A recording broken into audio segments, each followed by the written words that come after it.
Donald Trump ने साथियों से गुफ्तगू में कहा कि ईरान के साथ मजीद बातचीत का इरादा है। पहले भी ईरान से बातचीत हो चुकी है, आइंदा भी होगी। अमेरिकी सदर ने चीन के साथ कारोबार करना बरतानिया के लिए बहुत खतरनाक करार दिया। कहा कि चीन के साथ तिजारती ताउन बरतानिया के लिए संगीन खतरा बन सकता है।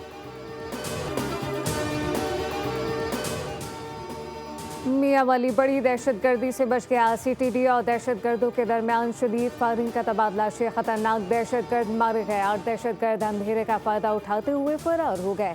तर्जुमान सीटीडी के मुताबिक दहशतगर्दों की गिरफ्तारी के लिए इंटेलिजेंस बेस कार्रवाई की गई।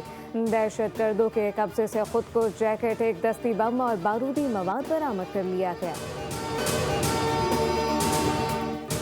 और पाकिस्तान स्टॉक मार्केट में कारोबार के दौरान मुस्बत रुझान। ट्रेडिंग के दौरान 1182 पॉइंट का इजाफा रिकॉर्ड किया गया। 100 इंडेक्स 1,83,520 पॉइंट पर ट्रेड।